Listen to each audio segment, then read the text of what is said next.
что я пережила, я помню, потому что я уже была большая. 9 лет, вы понимаете, в 3 года даже. Вот даже пишет в литературе, что дети войны 3 года помнят все. Ужасы запоминаются на всю жизнь. А я от первого немца до последнего. Мы жили на оккупированной территории, поэтому и когда освободили. Все время с немцами. Жили мы в Бобруйске. Родители мы были железнодорожники. Но когда начали немцы подступать, началась война, начали подступать немцы к Бобруйску, то мама, я, значит, уже даже немцы настолько подступали, что дороги были прикрыты, вышли пешком вот такими дорогами.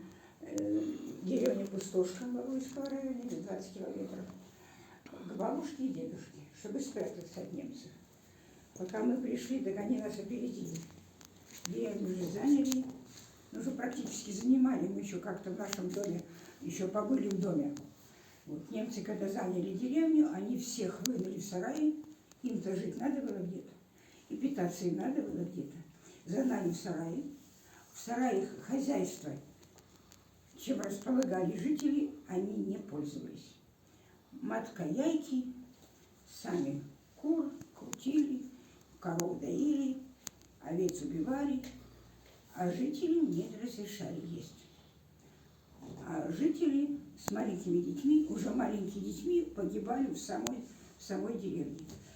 Ну, слишком подробно ужасы проживания в оккупированной территории. Я всегда говорю, кто прожили дети в оккупации с немцами, это те же узники непризнанные.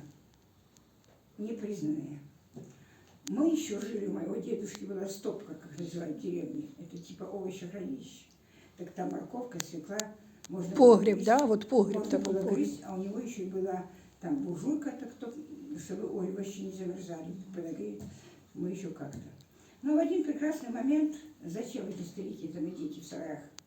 Зачем они нужны? Тем более было согласовано и с Гитлером, и с Гиммлером, как и сказала Любовь Сергеевна, надо было сделать щит. Значит, один раз в одно утро подгоняют фуры, без окон, без дверей, только дверь одна, куда загоняли нас. Вот. Но даже вот я хочу подчеркнуть отдельные моменты. И когда гнали, и здесь. Фашисты воспитывали убивать, убивать, убивать. Только убивать. Но среди них и были люди. Вот они маме показывают 1 час, спрячьтесь, и вы останетесь. Подсказывает один немец. Все остальные загоняют под прикладами фуры. Вот, но мама, меня уже загнали, дедушку, бабушку, машину. А мама уже платок закинула, что она старушка. И тоже ее туда толкнули, потому что молодежь всю отбирали копать окопы или в Германию на рабство. Вы загрузили нас в машине, привезли нас на какую-то станцию.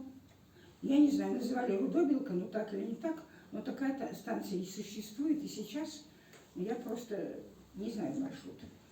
И загнали нас вернее, мы ехали на машинах сначала, потом нас на станции товарные вагоны, тоже закрыты без окон, двери только куда же зашли, в центре вагона, огромный, ну, как вы знаете, товарный вагон огромный, в центре чан, туалет, мужчины, женщины, дети, это наш был туалет, дышать нечем было, все закрыто, окон нет.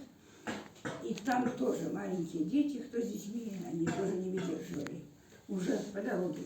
Были мы, вот я лично, потому что некоторые не доходили, кто-то был в одном лагере, кто-то в одном, в третьем, а я успела побывать в 3. И если говорят, были 10 дней в лагере, то мы были все 2 недели. Как моя мама говорит, 2 дни. А 10 это называют в Азаричах самих последних. Это уже болото. Это уже смертельный лагерь. А эти 3 были как бы перевалочные, что ли. Один лагерь, где можно было, была земля сесть, но это был март, снег, дождь, земля сырая, но можно было сесть. Не болото. Но пить все равно нечего, есть нечего. Лагерь собой представляли без крыш, без питания, без